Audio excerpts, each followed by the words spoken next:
Order. Questions to the Prime Minister. Alex Shelbrooke. Number one, Mr. Speaker. Prime Minister.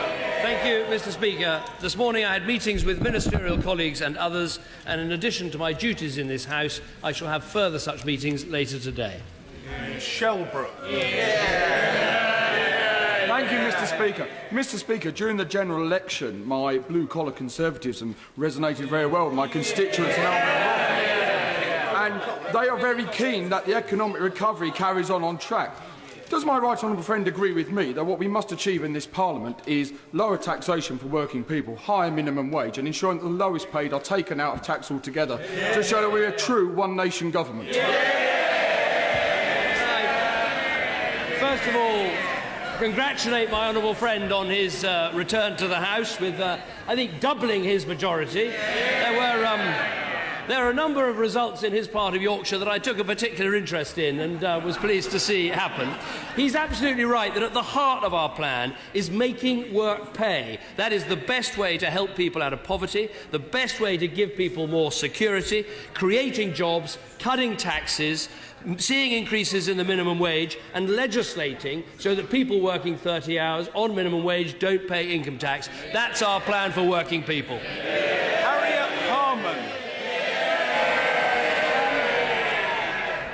We all agree about the importance of home ownership, and the Prime Minister has said he's going to increase it.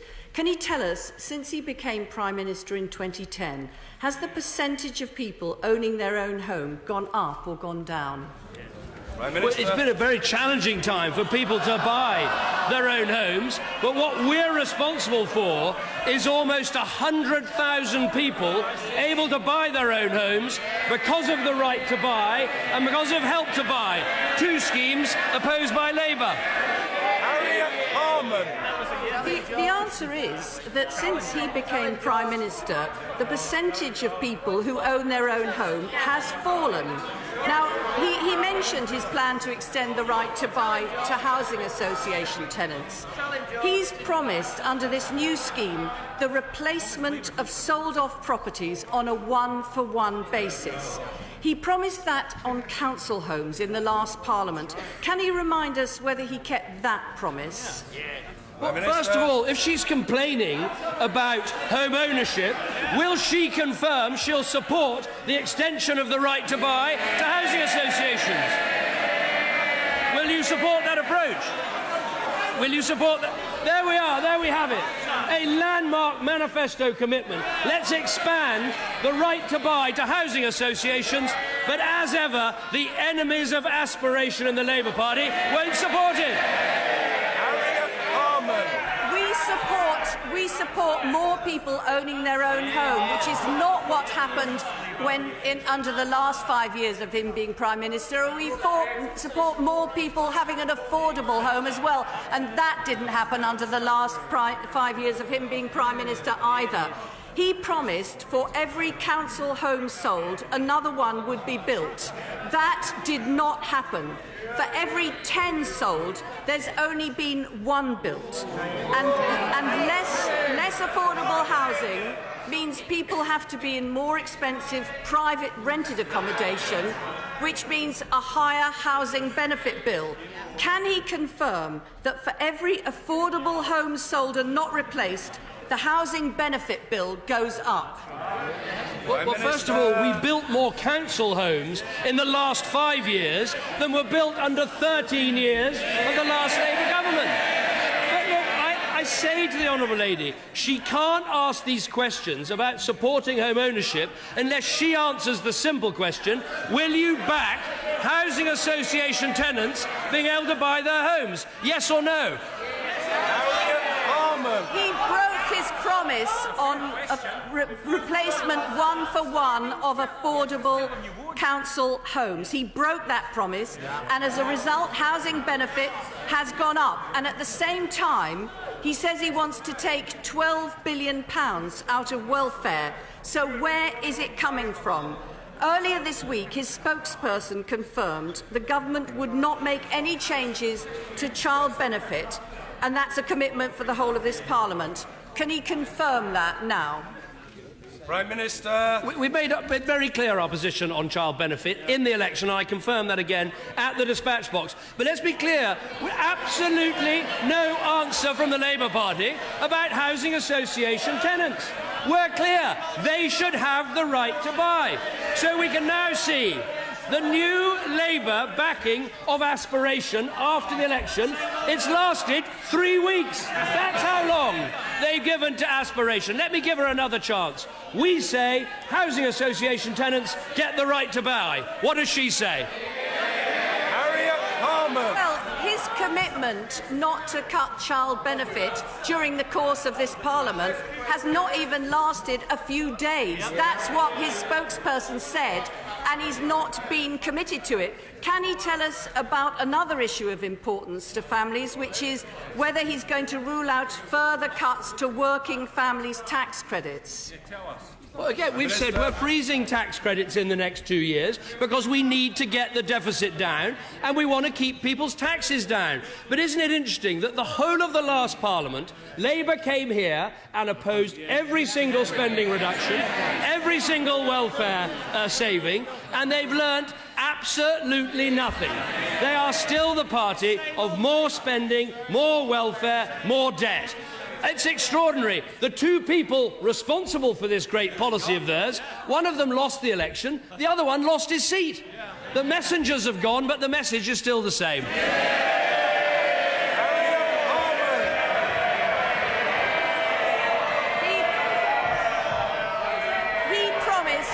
He promised £12 billion of welfare cuts, and I'm asking where those welfare cuts are coming from. Mr. Speaker, before an election, it's about the promises. Now they're in Downing Street, it's about the delivery. The Prime Minister spent the last 5 years saying everything that was wrong was because of the previous Prime Minister. Well, he can't do that for the next 5 years, because the last Prime Minister was him. I hope he'll bear in mind when things go wrong over the next Prime Minister, next 5 years, there's no one responsible but him. Well, first of all, we're still clearing up the mess her government left behind. But look, the Honourable Lady asked for an example of a welfare cut. Let me give her one. We think we should cut the welfare cap from £26,000 per household to £23,000 per household. Now, in her speech, in reply to the gracious speech, it sounded like she was going to come out and support that. So why not? Let's see how Labour are going to approach this. Will you support a cut in the welfare cap? The Right Honourable and Learned Lady has had her 6 questions and...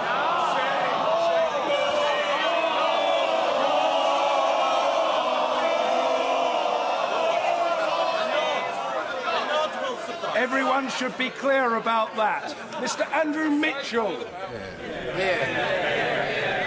My right honourable friend will be well aware that there is considerable concern on both sides of the House at the proposition that Britain might withdraw from the European Convention on Human Rights. Will he take the opportunity today to make clear that he has no plans for us to do so? We're very clear about what we want, which is British judges making decisions in British courts, and also the British Parliament being accountable to the British people. Now, our plans set out in our manifesto don't involve us leaving the European Convention on Human Rights, but let's be absolutely clear. If we can't achieve what we need, and I'm very clear about that, when we've got these foreign criminals convicting offence after offence and we can't send them home because of their right to a family life, that needs to change. And I rule out absolutely nothing in getting that done. Mr. Angus Robertson. Timely death of Charles Kennedy. I know we are making tributes a little bit later. It's a stain on the conscience of Europe that thousands and thousands of refugees have been dying in the Mediterranean when many lives could have been saved. Does the Prime Minister agree that the role of the Royal Navy, of the Italian Coast Guard and of the navies of other European countries is making a profound difference? However, much more needs to be done, including offering refuge and asylum to those who need it. Well, first of all, he's right to mention Charles Kennedy, and we'll have those tributes rightly after Prime Minister's questions. He's also right to praise the role of the Royal Navy in dealing with this tragedy in the Mediterranean. HMS Bulwark, the flagship of the Royal Navy, has been playing an absolutely key role in saving lives. But I would part company with him on his next suggestion. What we need to do in order to solve this crisis is two things. One, we need a government in Libya that we can work with so that it's possible to return people to Africa and stop this criminal trade taking place. And second, we need to break the link between getting on a boat and achieving residence in Europe. That's what needs to be done. In the meantime, everything Britain can do as a moral and upstanding nation to save lives, we will do, and we should be proud that we are doing it. Angus Robertson. And 80 years ago, that's what the United Kingdom did when it offered refuge and asylum to those who were being pursued by the Nazis. And we all know about the Kinder transport and the children that were accepted and given refuge in the UK. Now, in contrast, however, the UK has an appalling record on the resettlement of Syrian refugees and is not prepared to cooperate with other European nations on accepting refugees that have been rescued in the Mediterranean. Why does the Prime Minister think that it is fair for Sweden and for Germany and other countries to accept these refugees while the UK turns its back on them? Well, first of all, I would take issue with the honourable gentleman that we have an asylum system and a record of giving people asylum in this country that we should be proud of. When people are fleeing torture and persecution, they can find a home here in Britain. But let's be clear, the vast majority of people who are setting off into the Mediterranean are not asylum seekers, but are people seeking a better life. They've been tricked and fooled by criminal gangs, and our role should be going after those criminal gangs, sorting out the situation in Libya, turning back those boats where we can, and making sure with our generous aid budget that this government achieved 0.7%, that we use that money to mend the countries from which these people are coming. That is our moral responsibility and what I'm proud to fulfil. Thank you, Mr. Speaker. Thanks to the careful financial stewardship of this government, York's economy continues to grow, with unemployment a fraction of what it was 5 years ago. However, can the Prime Minister assure me that with his offer of devolution, that it will percolate right the way through the great county of Yorkshire, empowering rural communities as well as cities like York to deliver a Yorkshire powerhouse that rivals Manchester and London? I can certainly give my honourable friend that assurance. I mean, he talks about the strength of the Yorkshire economy, the claimant count in his own constituency, the people claiming unemployment benefit in his constituencies, come down by 74% since 2010.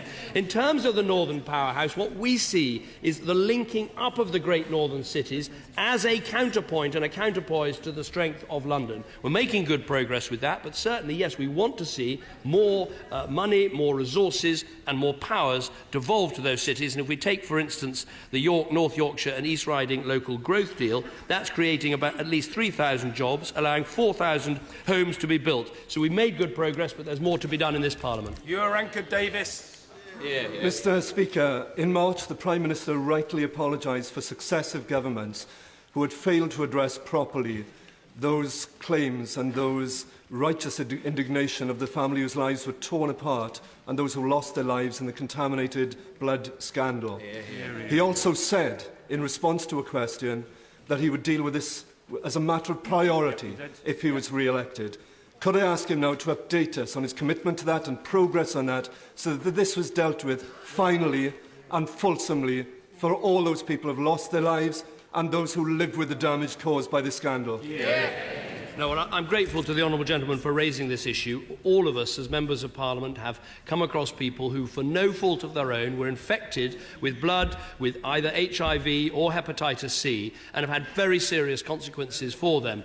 In terms of what we're going to do about it, the member for the SNP shouts from a sedentary position. Well, I said very clearly before the election, we've made available £25 million to help those families, and there will be a full statement by the government before the summer recess to make sure that we deal with this in the best way we possibly can.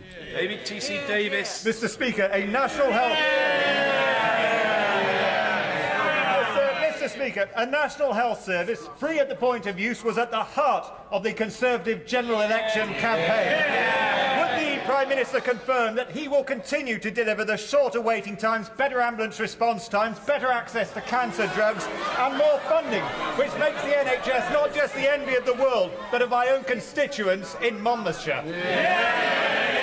Well, I'm very grateful to my honourable friend for what he says. I can absolutely say to him, under this government, the NHS will remain free at the point of use, and more to the point, we are backing the Simon Stevens plan with an extra £8 billion of spending, a commitment that the Labour Party still refused to make. But that's not surprising when you look at the Labour record in Wales, where they have cut the NHS in stark contrast to the decision that we made to increase investment in the NHS. And that's why you see in the Welsh NHS performance worse figures on A&E, on waiting times, on cancer. And I would urge the Labour Party in Wales, even at this late stage, change your approach, do a U-turn, put the money into the NHS like we're doing in England.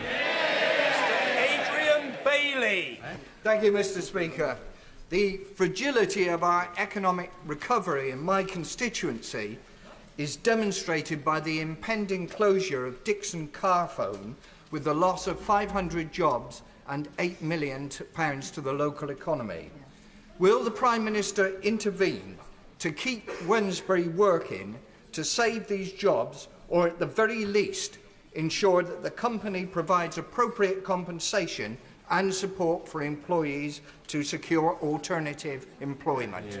Minister. Well, I look very closely at the case that he mentions, and obviously everything that Job Centre Plus can do to find employment for those people should be done. He talks, though, about the fragility of the economy. In his own constituency, the claimant count has actually fallen by a third over the last year. So there are jobs being made available, but as I say, where Job Centre Plus can help with finding people work, we'll certainly make sure they do. John Barron.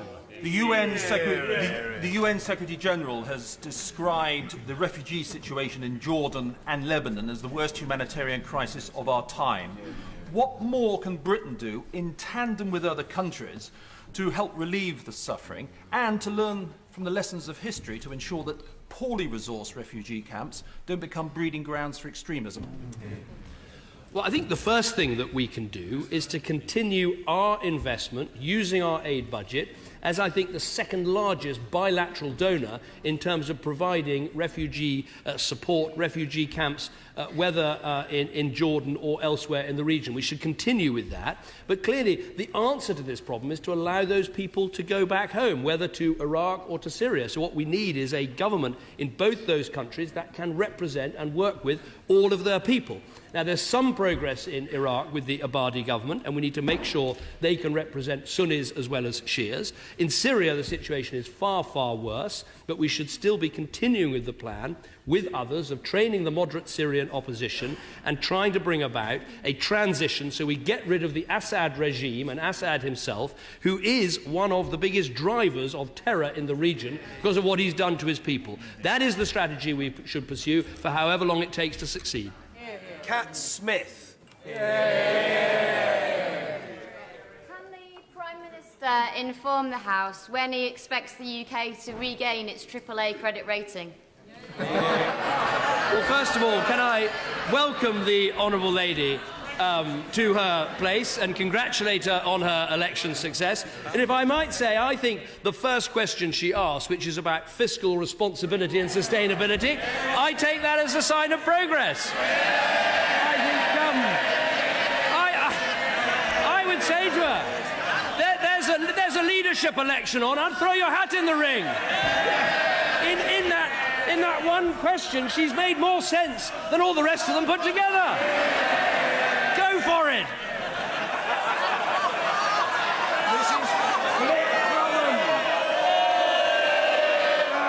Mrs. Drummond.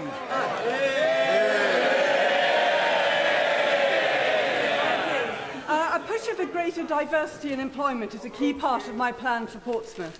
Can the Prime Minister assure my constituents that the leasing of part of the dockyard to Magna Structures can be confirmed in due course, because we look forward to welcoming yet another high-tech company to the city? Well, First of all, can I congratulate my honourable friend on her election success and for standing up already for Portsmouth and all the work she did as a candidate and all the things I know she'll do as a Member of Parliament. We're absolutely committed to ensuring the Portsmouth Shiphall is used in the most effective way to deliver capability, to create jobs and to boost growth in the region. And I have to say to her, I think that actually the developments in Portsmouth at the moment are exciting, whether that is ship servicing, whether it's welcoming the carriers when they come to Portsmouth, or whether it's the Ben Ainslie Centre that is being constructed with government support.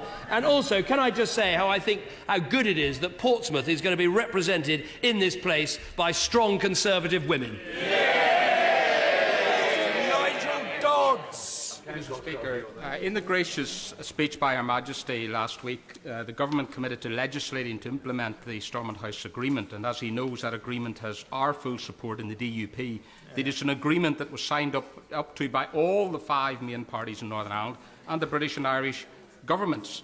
Now that it has been reneged on, certainly the welfare reform aspect, by Sinn Féin, now that vulnerable people are being hurt, public services hit as a result of £2 million a week fines being implemented and a black hole in the Northern Ireland budget, does he agree with his Secretary of State, following the talks yesterday, that all the parties who signed up to that agreement, SDLP and Sinn Féin included, should now implement it? And if they fail to do so, will he take steps to preserve the integrity of that agreement? Well, first of all, let me agree with the Right Honourable Gentleman that everyone who was party to those talks, and they were exhaustive and lengthy talks ending in an agreement, everyone should implement that agreement in full. And that agreement did include welfare reform. That is the first point, and he's absolutely right. Look, whatever happens, we need to make sure that Northern Ireland and the Assembly has a sustainable and deliverable budget. And so I hope that even at this late stage, people can look at what they can do to make sure that happens. Jeremy Lefroy. Thank you, Mr. Speaker. Last year saw record numbers of adoptions and prospective adopters, but there are still over 3,000 children in care waiting to be adopted, half of them having waited for over 18 months. What plans does my right honourable friend, who has a strong commitment on this issue, have to enable more children to be placed in a loving, stable family home sooner rather than later? I think my honourable friend is absolutely right to raise this. I think speeding up the rate at which adoptions take place and making sure more adoptions can take place is absolutely key to giving more children a better start in life. Now, over the last 3 years, we've seen a 63% increase in adoption, so we have made progress. But in the gracious speech and in the bill being published today, there are the plans to create regional adoption agencies, bringing together the many agencies there are in this country. And I think that's right, because it matters far more that a child gets a loving home than whether that home is actually in a particular county council area. So let's get on, create these agencies and make sure more adoptions take place. Tom Blenkinsop. Thank you, Mr. Speaker. The UK steel industry is a key foundation industry to Britain, but it's in crisis. Will the Prime Minister join me and the rest of the steel APPG to call upon the leadership in Mumbai to directly intervene on this situation and get their colleagues in Tata Europe to get back around the table and avoid the worst crisis in the steel industry, which we could potentially see in 35 years?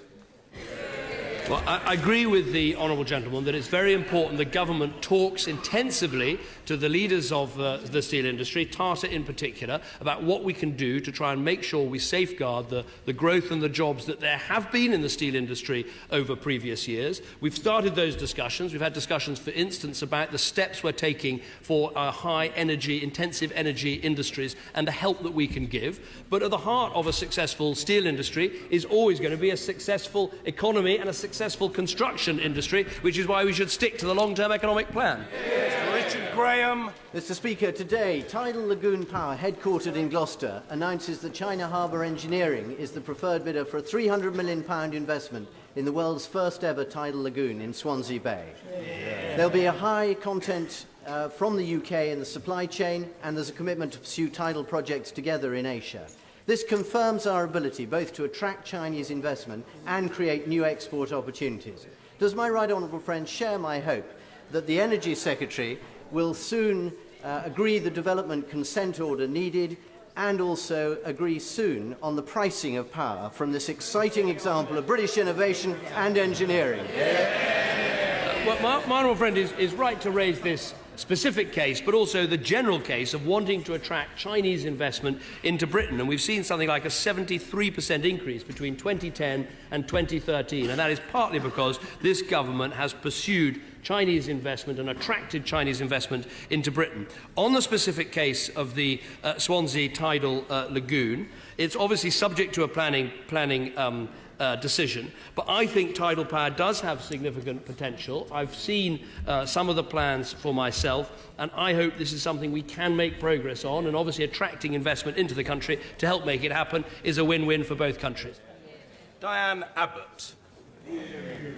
Devolution of powers to our nations, our regions and great cities will be one of the themes of this Parliament. But does the Prime Minister accept that Londoners, under their elected mayor, will expect at least the same powers that are being devolved to the Northern Powerhouse? Well, I think it's a very powerful point the Honourable Lady makes, and there's been an ongoing discussion with the Mayor of London about what more powers can be. Well, he's running London, that's where he is, and he's doing a very, very good job. He's doing an excellent job. Very good. But I think the Honourable Lady is right, and we have devolved powers to London, and we're very happy to go on having discussions about transport and about other economic powers to make sure London has created 500,000 more jobs over the last 5 years. It's a staggering performance, and we want that to continue. Lynn Davis.